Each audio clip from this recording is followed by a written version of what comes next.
मेरे प्यारे देशवासियों, नमस्कार। आज जब मैं आपसे मन की बात कर रहा हूं, तो मन में गहरी पीड़ा है। 22 अप्रैल को पहलगाम में हुई आतंकी वारदात ने देश के हर नागरिक को दुख पहुंचाया है। पीड़ित परिवारों के प्रति हर भारतीय के मन में गहरी संवेदना है। भले वो किसी भी राज्य का हो, वो कोई भी भाषा बोलता हो, लेकिन वो उन लोगों के दर्द को महसूस कर रहा है जिन्होंने इस हमले में अपने परिजनों को खोया है। मुझे एहसास है, हर भारतीय का खून आतंकी हमले की तस्वीरों को देखकर खौल रहा है। पहलगाम में हुआ ये हमला आतंक के सरपरस्तों की हताशा को दिखाता है, उनकी कायरता को दिखाता है। ऐसे समय में जब कश्मीर में शांति लौट रही थी, स्कूल कॉलेजों में एक वाइब्रेंसी थी, निर्माण कार्यों में अभूतपूर्व गति आई थी, लोकतंत्र मजबूत हो रहा था, पर्यटकों की संख्या में रिकॉर्ड बढ़ोतरी हो रही थी, लोगों की कमाई बढ़ रही थी, युवाओं के लिए नए अवसर तैयार हो रहे थे, देश के दुश्मनों को, जम्मू कश्मीर के दुश्मनों को ये रास नहीं आया। आतंकी और आतंक के आका चाहते हैं कश्मीर फिर से तबाह हो जाए, और इसलिए इतनी बड़ी साजिश को अंजाम दिया। आतंकवाद के खिलाफ इस युद्ध में देश की एकता, 140 करोड़ भारतीयों की एकजुटता हमारी सबसे बड़ी ताकत है। यही एकता आतंकवाद के खिलाफ हमारी निर्णायक लड़ाई का आधार है। हमें देश के सामने आई इस चुनौती का सामना करने के लिए अपने संकल्पों को मजबूत करना है। हमें एक राष्ट्र के रूप में दृढ़ इच्छा शक्ति का प्रदर्शन करना है। आज दुनिया देख रही है, इस आतंकी हमले के बाद पूरा देश एक स्वर में बोल रहा है। साथियों, भारत के हम लोगों में जो आक्रोश है, वो आक्रोश पूरी दुनिया में है। इस आतंकी हमले के बाद लगातार दुनिया भर से संवेदनाएं आ रही हैं। मुझे भी ग्लोबल लीडर्स ने फोन किए हैं, पत्र लिखे हैं, संदेश भेजे हैं। इस जघन्य तरीके से किए गए आतंकी हमले की सबने कठोर निंदा की है। उन्होंने मृतकों के परिवारजनों के प्रति संवेदनाएं प्रकट की है। पूरा विश्व आतंकवाद के खिलाफ हमारी लड़ाई में 140 करोड़ भारतीयों के साथ खड़ा है। मैं पीड़ित परिवारों को फिर भरोसा देता हूं, उन्हें न्याय मिलेगा, न्याय मिलकर रहेगा। इस हमले के दोषियों और साजिश रचने वालों को कठोरतम जवाब दिया जाएगा। साथियों, 2 दिन पहले हमने देश के महान वैज्ञानिक डॉक्टर के कस्तूरीरंगन जी को खो दिया है। जब भी कस्तूरीरंगन जी से मुलाकात हुई, हम भारत के युवाओं के टैलेंट, आधुनिक शिक्षा, स्पेस साइंस, ऐसे विषयों पर काफी चर्चा करते थे। विज्ञान, शिक्षा और भारत के अंतरिक्ष कार्यक्रम को नई ऊंचाई देने में उनके योगदान को हमेशा याद किया जाएगा। उनके नेतृत्व में इसरो को एक नई पहचान मिली। उनके मार्गदर्शन में जो स्पेस प्रोग्राम आगे बढ़े, उससे भारत के प्रयासों को ग्लोबल मान्यता मिली। आज भारत जिन सैटेलाइट्स का उपयोग करता है, उनमें से कई डॉक्टर कस्तूरीरंगन की देखरेख में ही लॉन्च की गई थी। उनके व्यक्तित्व की एक और बात बहुत खास थी, जिससे युवा पीढ़ी उनसे सीख सकती है। उन्होंने हमेशा इनोवेशन को महत्व दिया। कुछ नया सीखने, जानने और नया करने का विजन बहुत प्रेरित करने वाला है। डॉक्टर के कस्तूरीरंगन जी ने देश की नई राष्ट्रीय शिक्षा नीति तैयार करने में भी बहुत बड़ी भूमिका निभाई थी। डॉक्टर कस्तूरीरंगन 21वीं सदी की आधुनिक जरूरतों के मुताबिक फॉरवर्ड लुकिंग एजुकेशन का विचार लेकर आए थे। देश की निस्वार्थ सेवा और राष्ट्र निर्माण में उनके योगदान को हमेशा याद किया जाएगा। मैं डॉक्टर के कस्तूरीरंगन जी को विनम्र भाव से श्रद्धांजलि अर्पित करता हूं। मेरे प्यारे देशवासियों, इसी महीने अप्रैल में आर्यभट्ट सैटेलाइट की लॉन्चिंग के 50 वर्ष पूरे हुए हैं। आज जब हम पीछे मुड़कर देखते हैं, 50 वर्षों की इस यात्रा को याद करते हैं, तो लगता है हमने कितनी लंबी दूरी तय की है। अंतरिक्ष में भारत के सपनों की ये उड़ान एक समय केवल हौसलों से शुरू हुई थी। राष्ट्र के लिए कुछ कर गुजरने का जज्बा पाले कुछ युवा वैज्ञानिक, उनके पास न तो आज जैसे आधुनिक संसाधन थे, न ही दुनिया की टेक्नोलॉजी तक वैसी पहुंच थी। अगर कुछ था तो वो था प्रतिभा, लगन, मेहनत और देश के लिए कुछ करने का जज्बा। बैलगाड़ियों और साइकिलों पर क्रिटिकल इक्विपमेंट को खुद लेकर जाते हमारे वैज्ञानिकों की तस्वीरों को आपने भी देखा होगा। उसी लगन और राष्ट्र सेवा की भावना का नतीजा है कि आज इतना कुछ बदल गया है। आज भारत एक ग्लोबल स्पेस पावर बन चुका है। हमने एक साथ 104 सैटेलाइट का लॉन्च करके रिकॉर्ड बनाया है। हम चंद्रमा के साउथ पोल पर पहुंचने वाले पहले देश बने हैं। भारत ने मार्स ऑर्बिटर मिशन लॉन्च किया है और हम आदित्य L1 मिशन के जरिए सूरज के काफी करीब तक पहुंचे हैं। आज भारत पूरी दुनिया में सबसे ज्यादा कॉस्ट इफेक्टिव लेकिन सक्सेसफुल स्पेस प्रोग्राम का नेतृत्व कर रहा है। दुनिया के कई देश अपनी सैटेलाइट्स और स्पेस मिशन के लिए इसरो की मदद लेते हैं। साथियों, हम जब इसरो द्वारा किसी सैटेलाइट का लॉन्च देखते हैं तो हम गर्व से भर जाते हैं। ऐसी ही अनुभूति मुझे तब हुई जब मैं 2014 में PSLV C-23 की लॉन्चिंग का साक्षी बना था। 2019 में चंद्रयान-2 की लैंडिंग के दौरान भी मैं बेंगलुरु के इसरो सेंटर में मौजूद था। उस समय चंद्रयान को वो अपेक्षित सफलता नहीं मिली थी। तब वैज्ञानिकों के लिए वो बहुत मुश्किल घड़ी थी, लेकिन मैं अपनी आंखों से वैज्ञानिकों के धैर्य और कुछ कर गुजरने का जज्बा भी देख रहा था। और कुछ साल बाद पूरी दुनिया ने भी देखा कैसे उन्हीं वैज्ञानिकों ने चंद्रयान-3 को सफल करके दिखाया। साथियों, अब भारत ने अपने स्पेस सेक्टर को प्राइवेट सेक्टर के लिए भी ओपन कर दिया है। आज बहुत से युवा स्पेस स्टार्टअप में नए झंडे लहरा रहे हैं। 10 साल पहले इस क्षेत्र में सिर्फ एक कंपनी थी, लेकिन आज देश में 350 से ज्यादा स्पेस स्टार्टअप काम कर रहे हैं। आने वाला समय स्पेस में बहुत सारी नई संभावनाएं लेकर आ रहा है। भारत नई ऊंचाइयों को छूने वाला है। देश गगनयान, स्पेडेक्स और चंद्रयान-4 जैसे कई अहम मिशन की तैयारियों में जुटा है। हम वीनस ऑर्बिटर मिशन और मार्स लैंडर मिशन पर भी काम कर रहे हैं। हमारे स्पेस साइंटिस्ट अपने इनोवेशन से देशवासियों को नए गर्व से भरने वाले हैं। साथियों, पिछले महीने म्यांमार में आए भूकंप की खौफनाक तस्वीरें आपने जरूर देखी होगी। भूकंप से वहां बहुत बड़ी तबाही आई। मलबे में फंसे लोगों के लिए एक एक सांस, एक एक पल कीमती था।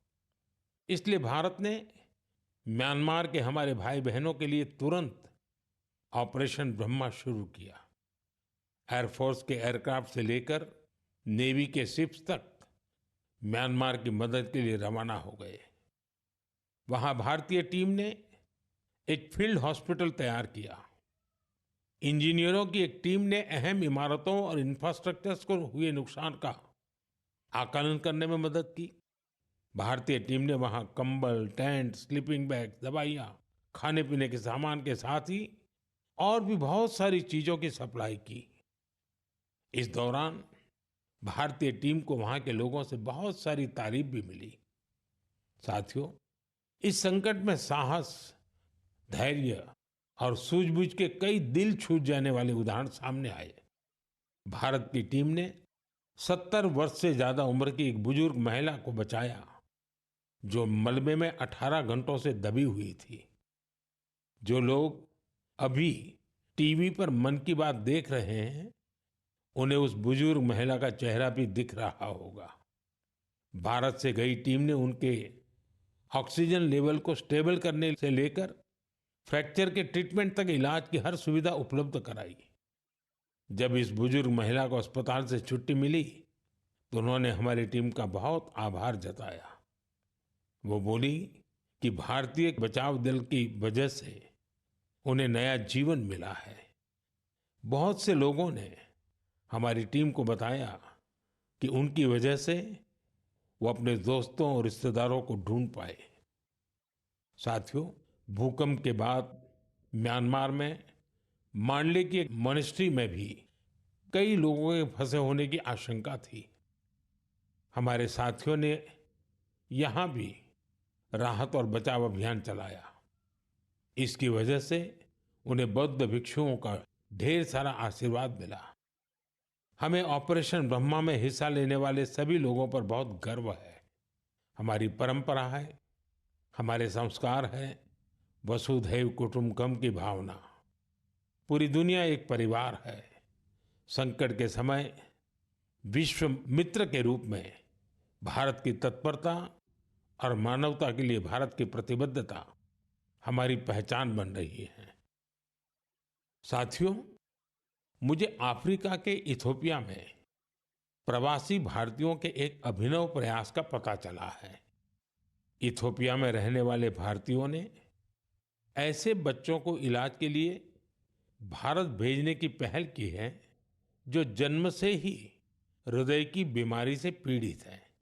ऐसे बहुत से बच्चों की भारतीय परिवारों द्वारा आर्थिक मदद भी की जा रही है। अगर किसी बच्चे का परिवार पैसे की वजह से भारत आने में असमर्थ है, तो इसका भी इंतजाम हमारे भारतीय भाई बहन कर रहे हैं। कोशिश ये है कि गंभीर बीमारी से जूझ रहे इथियोपिया के हर जरूरतमंद बच्चे को बेहतर इलाज मिले। प्रवासी भारतीयों के इस नेक कार्य को इथियोपिया में भरपूर सराहना मिल रही है। आप जानते हैं कि भारत में मेडिकल सुविधाएं लगातार बेहतर हो रही है। इसका लाभ दूसरे देश के नागरिक भी उठा रहे हैं। साथियों, कुछ ही दिन पहले भारत ने अफगानिस्तान के लोगों के लिए बड़ी मात्रा में वैक्सीन भी भेजी है। ये vaccine rabies, tetanus, hepatitis B और इन्फ्लुएंजा जैसी खतरनाक बीमारियों से बचाव में काम आएगी। भारत ने इसी हफ्ते नेपाल के आग्रह पर वहां दवाइयां और वैक्सीन की बड़ी खेप भेजी है। इनसे थैलेसीमिया और सिकल सेल डिसीज के मरीजों को बेहतर इलाज सुनिश्चित होगा। जब भी मानवता की सेवा की बात आती है, तो भारत हमेशा इसमें आगे रहता है और भविष्य में भी ऐसी हर जरूरत में हमेशा आगे रहेगा। साथियों, अभी हम डिजास्टर मैनेजमेंट की बात कर रहे थे और किसी भी प्राकृतिक आपदा से निपटने में बहुत अहम होती है आपकी अलर्टनेस, आपका सचेत रहना। इस अलर्टनेस में अब आपको अपने मोबाइल के एक स्पेशल ऐप से मदद मिल सकती है। ये ऐप आपको किसी प्राकृतिक आपदा में फंसने से बचा सकते हैं और इसका नाम भी है सचेत। सचेत ऐप भारत की नेशनल डिजास्टर मैनेजमेंट अथॉरिटी ने तैयार किया है। बाढ़, साइक्लोन, लैंडस्लाइड, सुनामी, जंगलों की आग, हिमस्खलन, आंधी, तूफान या फिर बिजली गिरने जैसी आपदाएं हो, सचेत ऐप आपको हर प्रकार से इन्फॉर्म और प्रोटेक्टेड रखने का प्रयास करता है। इस ऐप के माध्यम से आप मौसम विभाग से जुड़े अपडेट्स प्राप्त कर सकते हैं। खास बात यह है कि सचेत ऐप क्षेत्रीय भाषाओं में भी कई सारी जानकारियां उपलब्ध कराता है। इस ऐप का आप भी फायदा उठाएं और अपने अनुभव हमसे जरूर साझा करें। मेरे प्यारे देशवासियों, आज हम पूरी दुनिया में भारत के टैलेंट की तारीफ होते देखते हैं। भारत के युवाओं ने भारत के प्रति दुनिया का नजरिया बदल दिया है और किसी भी देश के युवा की रुचि किस तरफ है, किधर है, उससे पता चलता है कि देश का भविष्य कैसा होगा। आज भारत का युवा साइंस, टेक्नोलॉजी और इनोवेशन की ओर बढ़ रहा है। ऐसे इलाके जिनकी पहचान पहले पिछड़ेपन और दूसरे कारणों से होती थी, वहां भी युवाओं ने ऐसे उदाहरण प्रस्तुत किए हैं जो हमें नया विश्वास देते हैं। छत्तीसगढ़ के दंतेवाड़ा का विज्ञान केंद्र आजकल सबका ध्यान खींच रहा है। कुछ समय पहले तक दंतेवाड़ा का नाम केवल हिंसा और अशांति के लिए जाना जाता था, लेकिन अब वहां एक साइंस सेंटर बच्चों और उनके माता-पिता के लिए उम्मीद की नई किरण बन गया है।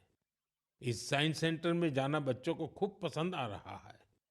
वे अब नई नई मशीनें बनाने से लेकर टेक्नोलॉजी का उपयोग करके नए प्रोडक्ट्स बनाना सीख रहे हैं।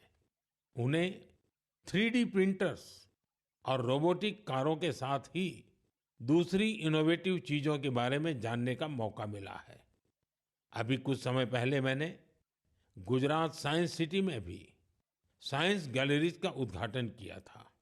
इन गैलरीज से ये झलक मिलती है कि आधुनिक विज्ञान का पोटेंशियल क्या है, विज्ञान हमारे लिए कितना कुछ कर सकता है। मुझे जानकारी मिली है कि इन गैलरीज को लेकर वहां बच्चों में बहुत उत्साह है। साइंस और इनोवेशन के प्रति ये बढ़ता आकर्षण जरूर भारत को नई ऊंचाई पर ले जाएगा।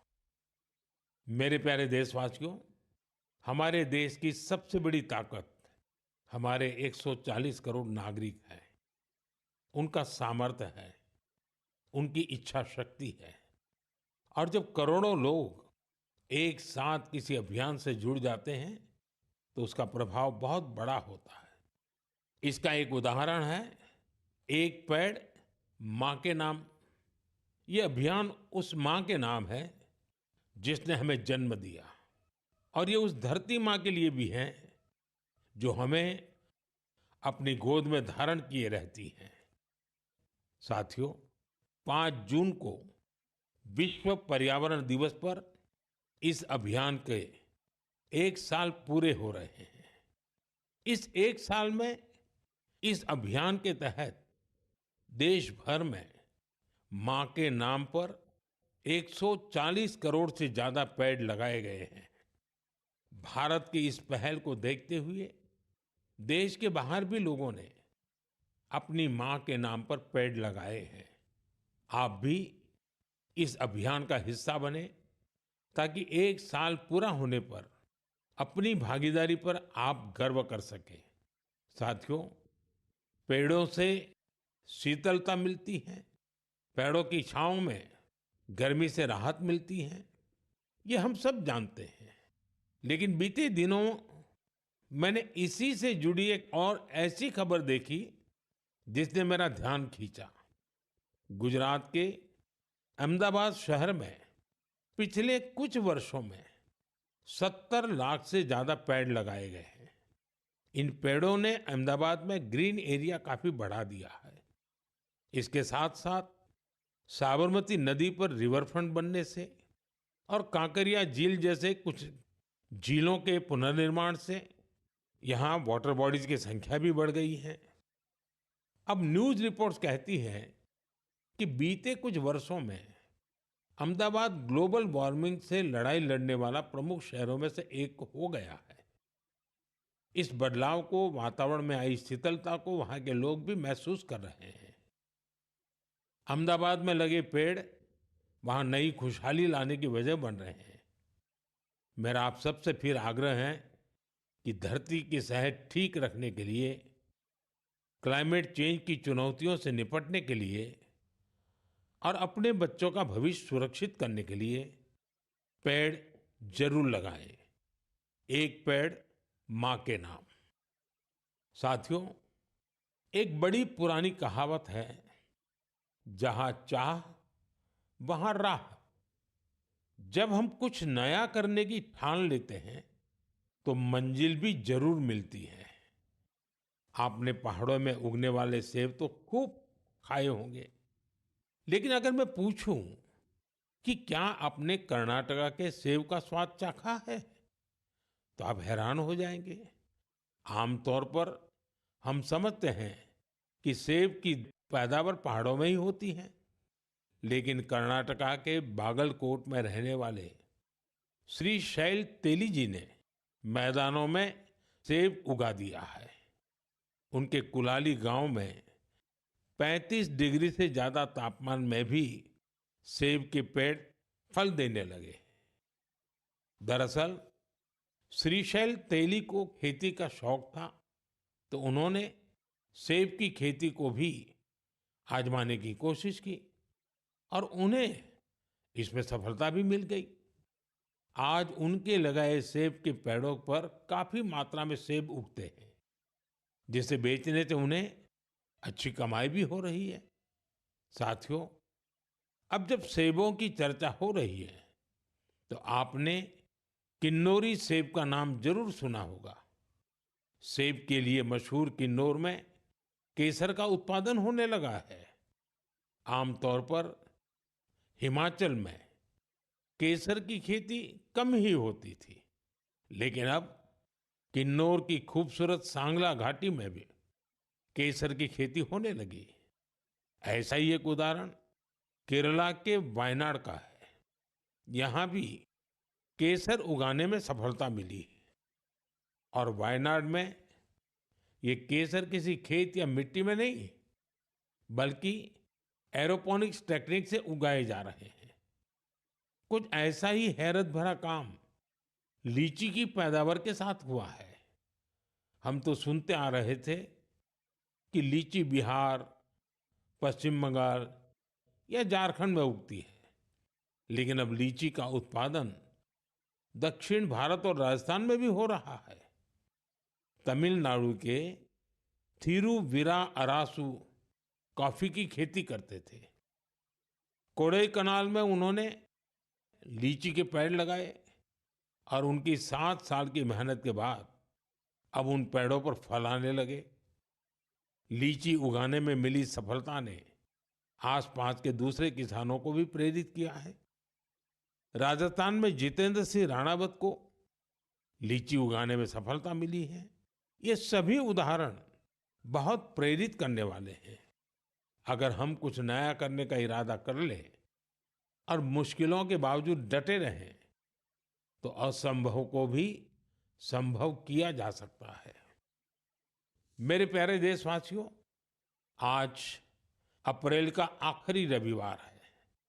कुछ ही दिनों में मई का महीना शुरू हो रहा है। मैं आपको आज से करीब 108 साल पहले लेकर चलता हूं। साल 1917। अप्रैल और मई के यही 2 महीने देश में आजादी की एक अनोखी लड़ाई लड़ी जा रही थी। अंग्रेजों के अत्याचार उफान पर थे। गरीबों, वंचितों और किसानों का शोषण अमानवीय स्तर को भी पार कर चुका था। बिहार की उपजाऊ धरती पर ये अंग्रेज किसानों को नील की खेती के लिए मजबूर कर रहे थे। नील की खेती से किसानों के खेत बंजर हो रहे थे, लेकिन अंग्रेजी हुकूमत को इससे कोई मतलब नहीं था। ऐसे हालात में 1917 में गांधी जी बिहार के चंपारण पहुंचे हैं। किसानों ने गांधी जी को बताया, हमारी जमीन मर रही है, खाने के लिए अनाज नहीं मिल रहा है। लाखों किसानों की उस पीड़ा से गांधी जी के मन में एक संकल्प उठा। वहीं से चंपारण का ऐतिहासिक सत्याग्रह शुरू हुआ। चंपारण सत्याग्रह ये बापू द्वारा भारत में पहला बड़ा प्रयोग था। बापू के सत्याग्रह से पूरी अंग्रेज हुकूमत हिल गई। अंग्रेजों को नील की खेती के लिए किसानों को मजबूर करने वाले कानून को स्थगित करना पड़ा। एक ऐसी जीत थी जिसने आजादी की लड़ाई में नया विश्वास फूंका। आप सब जानते होंगे, इस सत्याग्रह में बड़ा योगदान बिहार के एक और सपूत का भी था, जो आजादी के बाद देश के पहले राष्ट्रपति बने। वो महान विभूति थे डॉक्टर राजेंद्र प्रसाद। उन्होंने चंपारण सत्याग्रह पर एक किताब भी लिखी, सत्याग्रह इन चंपारण। ये किताब हर युवा को पढ़नी चाहिए। भाइयों बहनों, अप्रैल में ही स्वतंत्रता संग्राम की लड़ाई के कई और अमिट अध्याय जुड़े हुए हैं। अप्रैल की 6 तारीख को ही गांधी जी की दांडी यात्रा संपन्न हुई थी। 12 मार्च से शुरू होकर 24 दिनों तक चली इस यात्रा ने अंग्रेजों को झकझोर कर रख दिया था। अप्रैल में ही जलियांवाला बाग नरसंहार हुआ था। पंजाब की धरती पर इस रक्त रंजित इतिहास के निशान आज भी मौजूद है। साथियों, कुछ ही दिनों में 10 मई को प्रथम स्वतंत्रता संग्राम की वर्षगांठ भी आने वाली है। आजादी की उस पहली लड़ाई में जो चिंगारी उठी थी, वो आगे चलकर लाखों सेनानियों के लिए मशाल बन गई। अभी 26 अप्रैल को हमने 1857 की क्रांति के महान नायक बाबू वीर कुंवर सिंह जी की पुण्यतिथि भी मनाई है। बिहार के इन महान सेनानी से पूरे देश को प्रेरणा मिलती है। हमें ऐसे ही लाखों स्वतंत्रता सेनानियों की अमर प्रेरणाओं को जीवित रखना है। हमें उनसे जो ऊर्जा मिलती है, वो अमृतकाल के हमारे संकल्पों को नई मजबूती देती है। साथियों, मन की बात की इस लंबी यात्रा में आपने इस कार्यक्रम के साथ एक आत्मीय रिश्ता बना लिया है। देशवासी जो उपलब्धियां दूसरों से साझा करना चाहते हैं, उसे मन की बात के माध्यम से लोगों तक पहुंचाते हैं। अगले महीने हम फिर मिलकर देश की विविधताओं, गौरवशाली परंपराओं और नई उपलब्धियों की बात करेंगे। हम ऐसे लोगों के बारे में जानेंगे जो अपने समर्पण और सेवा भावना से समाज में बदलाव ला रहे हैं। हमेशा की तरह आप हमें अपने विचार और सुझाव भेजते रहिए। धन्यवाद। नमस्कार।